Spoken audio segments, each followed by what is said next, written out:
اللہ کی بارگاہ سے دعا مانگو کہ یا اللہ ہمیں ہدایت کا نور عطا فرما، اللہ تو ہمیں رستہ دکھا، تو بتا کہ ہدایت کیا ہے۔ تو رب فرماتا ہے اللہ ولی الذین آمنوا، اللہ مومنوں کا مددگار ہے، یخرجہم من الظلمات الی النور، وہ انہیں اندھیروں سے نکالتا ہے اور نور کی طرف روشنی عطا فرماتا ہے۔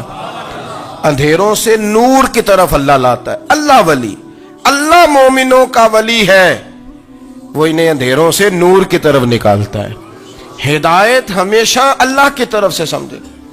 جب وہ نماز کی توفیق دیتا ہے تو اپنے فضل سے دیتا ہے، جب وہ ذکر کی توفیق دیتا ہے تو اپنے فضل سے۔ ہم سمجھتے ہیں ہو جی فلانا نہیں پڑھ رہا بڑا بیوقوف ہے، فلانا نہیں پڑھ رہا، تو تم کیا اپنی عقل کے زور پہ پڑھ رہا ہے؟ میں جی اللہ کے فضل سے 2 سپارے پڑھتا ہوں، تو کس پہ احسان کرتے تو 2 سپارے پڑھ کے رویا کر۔ کہا اگر مالک تو بڑا قریب نہیں، بڑے لوگ ہیں جن کو پورا قرآن حفظ ہے پر انہیں پڑھنے کی توفیق نہیں، تو انہیں فضل کیا اور مجھے توفیق دے دی ہے پڑھنے کی۔ رویا کر، پڑھ کے رویا کر، راتی ساری کر کر زاری، او نیند اکھاں تھی توندے تے فجرے اوہی گناہگار کہاون سب تو نیوے ہوندے۔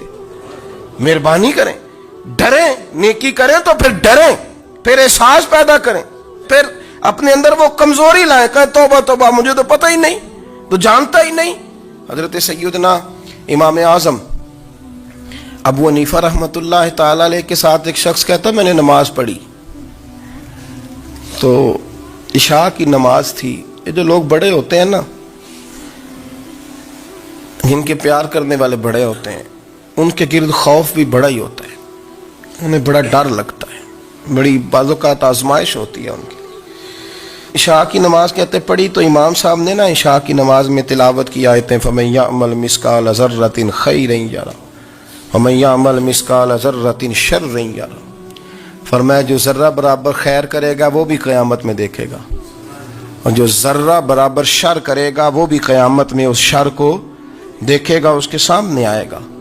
تو وہ شخص کہتا ہے کہ سارے لوگ نماز پڑھ کے چلے گئے تو امام صاحب رحمۃ اللہ علیہ نے اپنی داڑھی پکڑی، رو رہے ہیں، کہتے ہیں وہ ذرہ برابر نیکی کا بدلہ دینے والے، وہ ذرہ برابر شر پہ سزا دینے والے میری سفید داڑھی کو دیکھ، مالک میرے ذرے ذرے سامنے نہ لانا، لوگ تو میری بڑی قدر کرتے ہیں دنیا، میں تو بڑا پہچانا جاتا ہوں، لوگ تو میری راہوں میں پھول لیے کھڑے ہوتے ہیں، مجھے بڑا نوازتے ہیں، قیامت میں رسوا نہ کر دینا، میرے لیے مشکل ہو جائے گی۔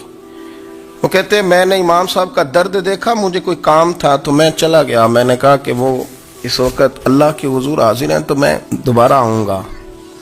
کہتے ہیں میں تہجد کا وقت آیا تو امام صاحب وہیں بیٹھے تھے اور ان کی داڑیاں آنسوؤں سے بھری ہوئی تھی اور زور سے داڑھی پکڑی ہوئی، کہنے لگے مالک رسوا نہ کر دینا، قیامت میں رسوا نہ کر دینا۔ یار جو ہدایت یافتہ لوگ تھے وہ تو ڈرے ہوئے تھے، وہ تو سہمے ہوئے تھے، وہ تو کہتے تھے یہ اس کا فضل نہیں، اس نے بلا لیا، یہ اس کا کرم نہیں۔ حضرت باعزید بستامی کسی کافر کو دیکھتے تو رو پڑتے، کہتے مالک تو کتنا قریب ہے، یہ بے ایمان رہ گیا، تو نے اپنے فضل سے مجھے اپنے نبی کا غلام بنا لیا، وہ رو پڑتے۔ یہاں تو لوگوں کا دعویٰ ہی بڑا ہے، نمازی اللہ خیر فرمائے وہ تو دوسروں کو گھورتا ہے، وہ کہتا ہے جنت کا میں مالک کو کنجیاں میرے پاس ہیں، میں کسی اور کو گھسنے نہیں دوں گا، اور اگر 2-3 حج کر لے تو پھر تو وہ کہتا ہے کہ اب میرے سے پوچھ کے لوگ جنت میں جائیں گے معاذ اللہ، اور اگر وہ 2 4 5 7 دفعہ کوئی نفل پڑھ لے تو پھر وہ کہتا ہے چھوڑیں جی سارے لوگ بے عمل ہیں، میں اکیلا نیک ہوں۔ نہ ایسا کریں، اپنی توجہ اپنے رب پہ رکھیں، اپنی توجہ اپنے معین الملت والدین، عطا رسول، ہند الولی، غریب نواز، خواجہ معین الدین چشتی، حضرت خواجہ اجمیر، شاہ اجمیر، شاہ اجمیر، والی ہندوستان، آخری عمر میں نا سارا دن روتے گزر جاتا، ساری رات روتے گزر جاتے، ذرا سی کوئی بات کرتا تو رو پڑتے، آنکھیں آنسوؤں سے بھری رہتی۔ کئی دفعہ آپ نے بھی پریشان ہو جاتے ہیں نا کہ یار تو ایک بات کی جان ہی نہیں چھوڑ رہا، تو خواجہ قطب الدین صاحب بختیار کاکی سے لوگوں نے کہا کہ آپ مرشد سے بات کریں، اتنا بھی تو نہیں نہ رونا چاہیے، ہر وقت اس کے آنسو کی کریے، عاشق دا کام ہی رونا تونا، تبھی نہ رویوں نہیں منظوری،